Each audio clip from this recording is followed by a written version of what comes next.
अगर कोई आपसे कहे कि एक आदमी मर गया, दफनाया गया और 3 दिन बाद फिर से जीवित हो गया, तो आप क्या कहेंगे? आप शायद कहेंगे कि यह असंभव है, यह सिर्फ एक कहानी है, यह नहीं हो सकता। लेकिन क्या होगा अगर मैं आपको बताऊं कि इस घटना के गवाह सिर्फ 1 या 2 लोग नहीं थे, बल्कि 500 से ज्यादा लोगों ने उस जीवित व्यक्ति को अपनी आंखों से देखा? और क्या होगा अगर मैं आपको बताऊं कि उस एक घटना ने इतिहास को इस तरह बदल दिया कि आज 2000 साल बाद भी पूरी दुनिया उस एक दिन को मनाती है। वह दिन था ईस्टर संडे और वह आदमी था यीशु मसीह। पिछले वीडियो में हमने देखा कि क्रूस पर क्या हुआ, लेकिन अगर कहानी वहीं खत्म हो जाती तो आज कोई चर्च नहीं होता, कोई विश्वासी नहीं होता और शायद कोई उम्मीद भी नहीं होती, क्योंकि असली कहानी उस शुक्रवार की शाम पर खत्म नहीं हुई थी। असली कहानी तो उस रविवार की सुबह शुरू हुई जब एक कब्र खाली मिली, और आज हम उसी रहस्य को खोलने जा रहे हैं।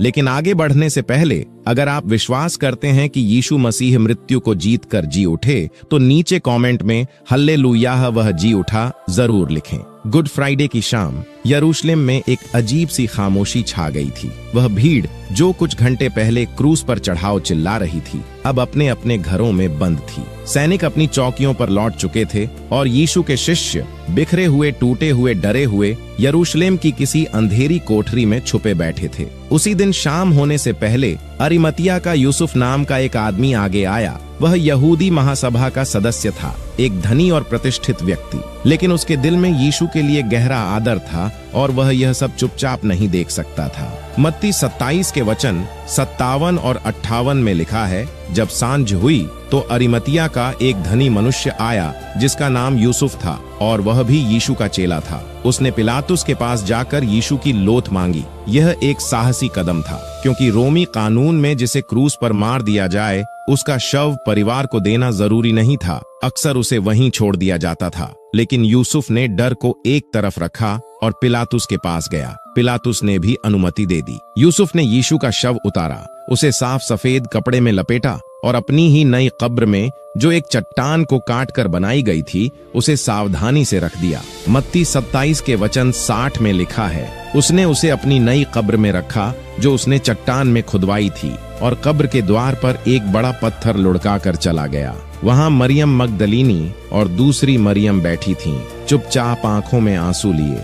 वे बस देख रही थीं कि उनके प्रभु को कहां रखा गया है। और फिर वह शनिवार आया जो इतिहास का शायद सबसे लंबा दिन था। शिष्यों के लिए वह दिन किसी बुरे सपने जैसा था। उन्होंने सब कुछ छोड़ दिया था, अपने घर, अपना काम, अपना भविष्य। 3 साल तक वे यीशु के साथ चले। उन्होंने चमत्कार देखे, उन्होंने वह वचन सुना था, मैं पुनरुत्थान और जीवन हूँ। लेकिन अब वही व्यक्ति जिसने यह कहा था एक बंद कब्र के अंदर पड़ा हुआ था। उनकी उम्मीद एक भारी पत्थर के पीछे दफन हो गई थी। लेकिन उधर महायाजकों को अभी भी डर था। वे पिलातुस के पास गए। मत्ती 27 के वचन 63 और 64 में लिखा है, उन्होंने कहा, महोदय, हमें स्मरण है कि उस भ्रमण करने वाले ने अपने जीते जी कहा था, मैं 3 दिन के बाद जी उठूंगा। इसलिए आज्ञा दे कि तीसरे दिन तक कब्र की रखवाली की जाए। यह बात बहुत गहरी है। यीशु के दुश्मनों को भी उसकी बात याद थी। वे जानते थे कि उसने कुछ असाधारण कहा था और इसीलिए वे डरे हुए थे।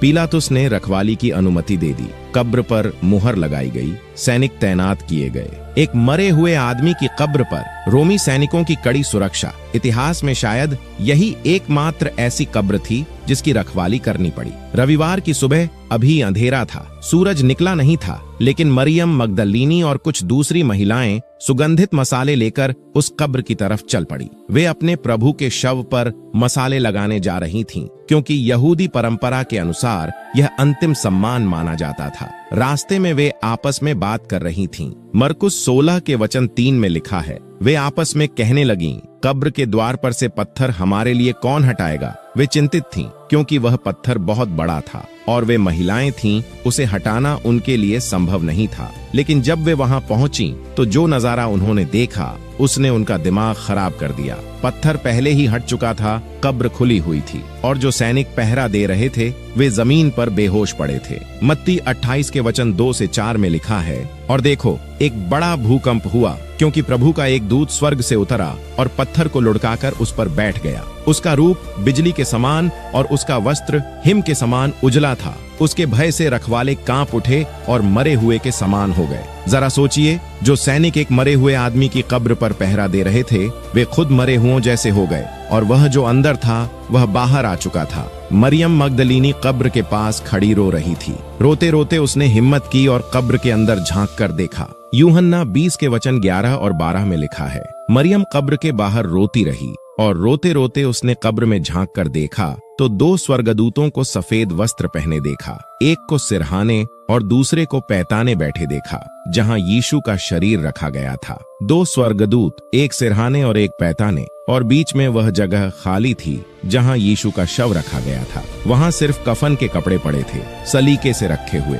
बिना किसी जल्दबाजी के। और यहीं एक गहरा रहस्य छुपा है जिसे बहुत कम लोग समझते हैं। अगर किसी ने कब्र से शव चुराया होता तो क्या वह कपड़ों को इस तरह तह करके रखता? चोर हमेशा जल्दी में होता है, वह शव को कपड़ों समेत उठाकर भाग जाता। लेकिन यहाँ कफन के कपड़े अलग रखे थे और सिर पर का कपड़ा एक अलग जगह करीने से लपेटा हुआ था। बाइबल में यूहन्ना 20 के वचन 7 में लिखा है, और वह अंगोछा जो उसके सिर पर था कपड़ों के साथ नहीं पड़ा था, परंतु एक जगह अलग लपेटा हुआ था। यह किसी चोरी का निशान नहीं था, यह किसी ऐसे व्यक्ति का निशान था जो घबरा कर नहीं बल्कि शांति से उठा था, और जो हार कर नहीं बल्कि विजय के साथ कब्र से बाहर आया था। मरियम मगदलीनी कब्र के बाहर खड़ी थी। वह रो रही थी, उसे कुछ समझ नहीं आ रहा था। कब्र खाली थी, शव नहीं था, और उसके मन में डर और घबराहट थी कि शायद किसी ने उसके प्रभु के शरीर को उठा लिया है। तभी उसने पीछे मुड़कर देखा, एक आदमी खड़ा था। सुबह की हल्की रोशनी में उसका चेहरा साफ दिखाई नहीं दे रहा था,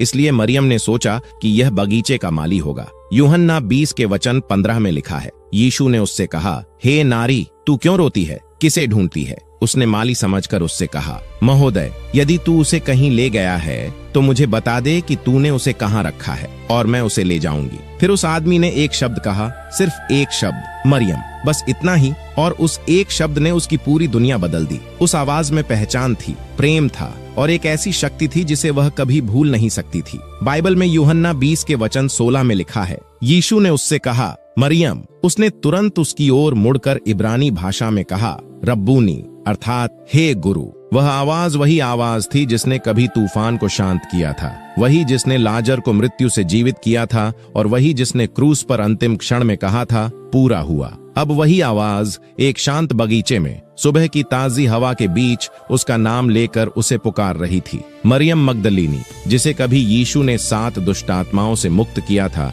जो गुड फ्राइडे की रात से लगातार रो रही थी और जिसकी सारी उम्मीदें टूट चुकी थीं, वही मरियम अब इतिहास की सबसे महत्वपूर्ण गवाह बनने जा रही थी। यह कोई संयोग नहीं था। परमेश्वर ने जानबूझकर एक ऐसी औरत को यह सम्मान दिया जिसे उस समय के समाज में ज्यादा महत्व नहीं दिया जाता था, लेकिन परमेश्वर की नजर में उसकी कीमत बहुत बड़ी थी। यीशु ने उससे कहा, मेरे भाइयों के पास जा और उनसे कह कि मैं जीवित हूँ। और उसी पल वह रोती हुई महिला, जो कुछ देर पहले निराशा में डूबी हुई थी, अब आशा और उत्साह से भरकर शिष्यों की ओर दौड़ पड़ी, यह संदेश लेकर जो इतिहास की सबसे बड़ी खबर बनने वाला था। मरियम ने जब शिष्यों को यह खबर दी तो 2 आदमी तुरंत उठ खड़े हुए, पतरस और यूहन्ना, और बिना समय गवाए कब्र की ओर दौड़ पड़े। उनके दिल जोर जोर से धड़क रहे थे, क्योंकि जो बात उन्होंने अभी सुनी थी वह अविश्वसनीय थी। बाइबल में यूहन्ना 20 के वचन 4 में लिखा है, दोनों साथ दौड़े, पर वह दूसरा चेला पतरस से आगे दौड़कर पहले कब्र पर पहुंचा। यूहन्ना पहले कब्र तक पहुंचा, लेकिन वह दरवाजे पर ही रुक गया। उसने झुककर अंदर झांका और देखा कि कफन के कपड़े वहीं पड़े हैं। तभी पतरस भी वहां पहुंचा और बिना रुके सीधे कब्र के अंदर चला गया। पतरस, वही पतरस जिसने 3 बार यीशु को नकारा था, जो शर्म और पछतावे के बोझ से दबा हुआ था, और जो शायद अपने दिल में बार बार यही सोच रहा था, मैंने अपने गुरु को सबसे कठिन समय में छोड़ दिया। वही पतरस आज सबसे पहले कब्र के अंदर गया, क्योंकि शायद उसे सबसे ज्यादा जरूरत थी यह अपनी आंखों से देखने की। उसे यकीन करना था कि क्या सच में कोई चमत्कार हुआ है, और उसने जो देखा वह उसकी कल्पना से भी परे था। एक खाली कब्र, सलीके से रखे हुए कपड़े, और कहीं भी कोई शव नहीं। फिर यूहन्ना भी अंदर गया। बाइबल में यूहन्ना 20 के वचन 8 में लिखा है, तब वह दूसरा चेला भी जो पहले कब्र पर पहुंचा था अंदर गया और उसने देखा और विश्वास किया। उस पल उनके दिलों में उम्मीद की एक नई किरण जाग उठी। हालांकि वे अभी पूरी तरह समझ नहीं पाए थे कि यह सब कैसे और क्यों हुआ। यूहन्ना 20 के वचन 9 में आगे लिखा है, क्योंकि वे अभी तक इस पवित्र शास्त्र को नहीं समझे थे कि उसे मरे हुओं में से जी उठना था। वे यह तो जान चुके थे कि कब्र खाली है, लेकिन उनका मन अभी भी इस सच्चाई को समझने की कोशिश कर रहा था। और तभी एक और ऐसी घटना होने वाली थी जो इस रहस्य को हमेशा के लिए स्पष्ट कर देगी। उसी दिन 2 शिष्य यरूशलेम से इम्माउस नाम के गांव की ओर जा रहे थे। यह गांव यरूशलेम से लगभग 11 किलोमीटर दूर था। वे धीरे धीरे चल रहे थे और रास्ते भर आपस में बातें कर रहे थे, उदास, निराश और अंदर से टूटे हुए। तभी एक अजनबी उनके साथ आ मिला और उनके साथ साथ चलने लगा। बाइबल में लूका 24 के वचन 15 और 16 में लिखा है, और जब वे बातें कर रहे थे और विचार विमर्श कर रहे थे तो यीशु स्वयं उनके पास आकर उनके साथ चलने लगा, परंतु उनकी आंखें ऐसी बंद रहीं कि वे उसे पहचान न सके। यह एक रहस्यमयी बात थी। यीशु उनके साथ था, उनके कदमों के साथ कदम मिला रहा था, उनसे बातें कर रहा था, लेकिन वे उसे पहचान नहीं पाए। ऐसा मानो उनकी आंखों पर कोई पर्दा पड़ा हो। उस अजनबी ने उनसे पूछा, तुम चलते चलते आपस में किस बात पर चर्चा कर रहे हो? यह सुनकर वे रुक गए। उनके चेहरों पर गहरी उदासी साफ दिखाई दे रही थी। उनमें से एक, जिसका नाम क्लियोपास था, उसने थोड़ी हैरानी के साथ कहा, क्या तू यरूशलेम में अकेला परदेशी है जो इन दिनों की घटनाओं को नहीं जानता? फिर उन्होंने उसे सब कुछ बताना शुरू किया, यीशु के बारे में, उसके चमत्कारों के बारे में, उसकी मृत्यु के बारे में और उस खाली कब्र के बारे में जिसकी खबर उन्होंने सुनी थी। बाइबल में लूका 24 के वचन 21 में लिखा है, परंतु हम तो आशा रखते थे कि यही इज़राइल को छुड़ाएगा। हम आशा रखते थे। ये शब्द उनके टूटे हुए दिल की सच्चाई बता रहे थे। उनकी उम्मीद उस क्रूस के साथ ही खत्म हो गई थी। उन्हें लग रहा था कि सब कुछ समाप्त हो चुका है। और तभी उस अजनबी ने कुछ ऐसा किया जो अद्भुत था। उसने पुराने नियम की बातों से, मूसा से लेकर तमाम नबियों तक सब कुछ समझाना शुरू किया। उसने उन्हें बताया कि मसीह का दुख उठाना और मरना क्यों जरूरी था, और यह कि यह सब परमेश्वर की योजना का हिस्सा था जो बहुत पहले से पवित्र शास्त्र में लिखा गया था। बाइबल में लूका 24 के वचन 27 में लिखा है, और उसने मूसा से और सब नबियों से आरंभ करके सब पवित्र शास्त्रों में से अपने विषय में की बातें उन्हें समझाईं। वे दोनों ध्यान से सुन रहे थे। उनके दिल में कुछ अलग सा हो रहा था, एक गर्मी, एक रोशनी, एक अजीब सी शांति, जैसे उनके भीतर कोई नई आशा जन्म ले रही हो। जब वे गांव के पास पहुंचे तो वह अजनबी आगे बढ़ने लगा, मानो वह अपने रास्ते चला जाएगा, लेकिन वे दोनों उसे जाने नहीं देना चाहते थे। उन्होंने उससे आग्रह किया,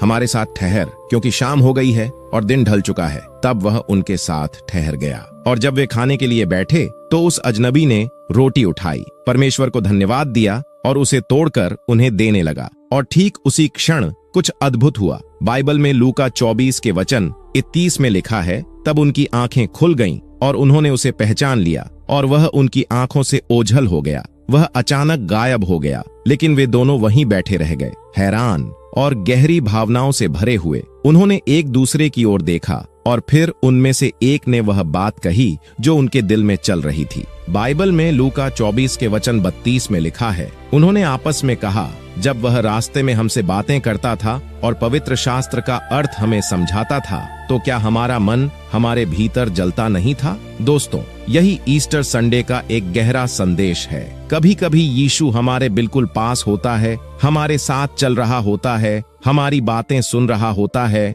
लेकिन हम उसे पहचान नहीं पाते। हम उदास होते हैं, हम थक जाते हैं और हम सोचने लगते हैं, हम आशा रखते थे। लेकिन सच्चाई यह है कि वह तब भी हमारे साथ चल रहा होता है। और उसी पल, उसी रात वे दोनों शिष्य उठ खड़े हुए और बिना देर किए वापस यरूशलेम की ओर दौड़ पड़े, क्योंकि उनके पास अब एक ऐसी खबर थी जिसे वे अपने तक नहीं रख सकते थे। तभी इम्माउस से लौटे वे दोनों शिष्य वहां पहुंचे और उन्होंने रास्ते में हुई सारी घटनाएं बतानी शुरू की। कैसे एक अजनबी उनके साथ चला, कैसे उसने पवित्र शास्त्र का अर्थ समझाया, और कैसे रोटी तोड़ते समय उन्होंने उसे पहचान लिया। सब लोग ध्यान से सुन रहे थे और उसी समय वे आपस में बात कर ही रहे थे कि अचानक कुछ असाधारण हुआ। बाइबल में लूका 24 के वचन 36 में लिखा है, जब वे ये बातें कह ही रहे थे तो वह आप ही उनके बीच में खड़ा हो गया और उनसे कहा, तुम्हें शांति मिले। दरवाजे बंद थे, कुंडी लगी हुई थी और फिर भी यीशु अचानक उनके बीच में खड़ा था। यह दृश्य इतना अप्रत्याशित था कि वे सब डर गए और घबरा उठे। उनके मन में यह ख्याल आया कि शायद वे किसी आत्मा को देख रहे हैं,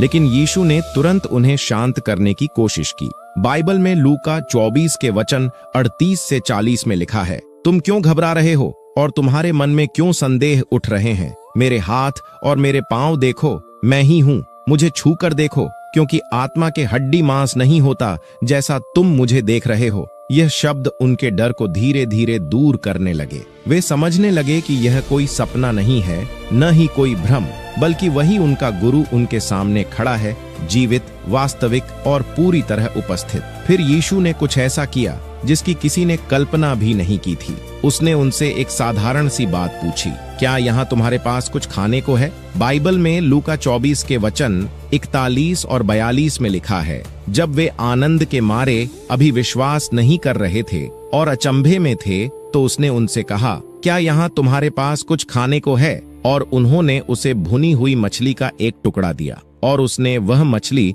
उनके सामने खाई। यह कोई सपना नहीं था, यह कोई भूत या आत्मा नहीं थी, यह वही यीशु था, उसी शरीर में जिसने क्रूस की पीड़ा सही थी और जो अब मृत्यु को जीत कर वापस आया था। और उसी कमरे में जो कुछ ही घंटे पहले डर और निराशा से भरा हुआ था, अब एक नया माहौल पैदा हो गया। वहां अब डर नहीं था, वहां खुशी थी, आश्चर्य था और सबसे बढ़कर विश्वास था। लेकिन उस रात एक शिष्य वहां मौजूद नहीं था, थोमा। जब बाकी शिष्यों ने उसे बताया कि उन्होंने यीशु को जीवित देखा है, तो उसने वही बात कही जो शायद हम में से बहुत से लोग अपने मन में सोचते हैं। बाइबल में यूहन्ना 20 के वचन 25 में लिखा है, जब तक मैं उसके हाथों में कीलों के निशान न देख लूं और कीलों के निशानों में अपनी उंगली न डाल लूं और उसके पंजर में अपना हाथ न डाल लूं, तब तक मैं विश्वास नहीं करूंगा। थोमा, जिसे इतिहास ने बाद में डाउटिंग थॉमस का नाम दे दिया, वह कोई बुरा इंसान नहीं था, वह बस ईमानदार था। उसने दिखावे का विश्वास नहीं किया,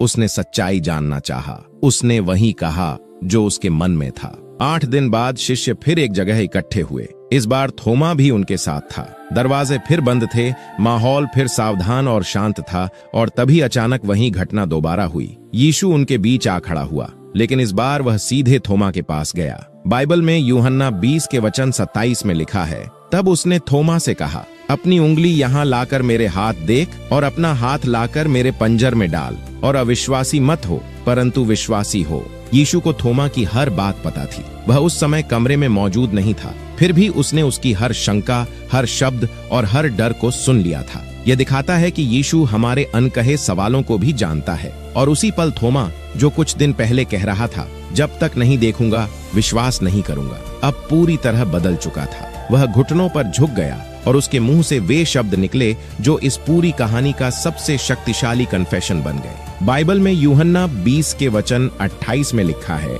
थोमा ने उत्तर दिया, हे मेरे प्रभु, हे मेरे परमेश्वर, मेरे प्रभु, मेरे परमेश्वर। यह सिर्फ एक वाक्य नहीं था, यह विश्वास की घोषणा थी। यह वह पल था जब संदेह पूरी तरह विश्वास में बदल गया और फिर यीशु ने जो जवाब दिया वह केवल थोमा के लिए नहीं था, वह हर उस व्यक्ति के लिए था जो आने वाले समय में इस कहानी को सुनेगा, पढ़ेगा और अपने दिल में विश्वास करेगा। बाइबल में यूहन्ना 20 के वचन 29 में लिखा है, यीशु ने उससे कहा, तूने मुझे देखकर विश्वास किया। धन्य वे हैं जिन्होंने बिना देखे विश्वास किया, धन्य वे हैं जिन्होंने बिना देखे विश्वास किया। यह वचन सिर्फ 2000 साल पहले नहीं बोला गया था, यह आज के हर विश्वास करने वाले के लिए है। आप वहां उस कमरे में नहीं थे, आपने यीशु को अपनी आंखों से नहीं देखा, लेकिन अगर आपके दिल में विश्वास है तो उसी वचन के अनुसार यीशु ने आपको धन्य कहा है। ईस्टर संडे सिर्फ इतिहास की एक पुरानी घटना नहीं है, यह आज भी उतना ही जीवित और सच्चा है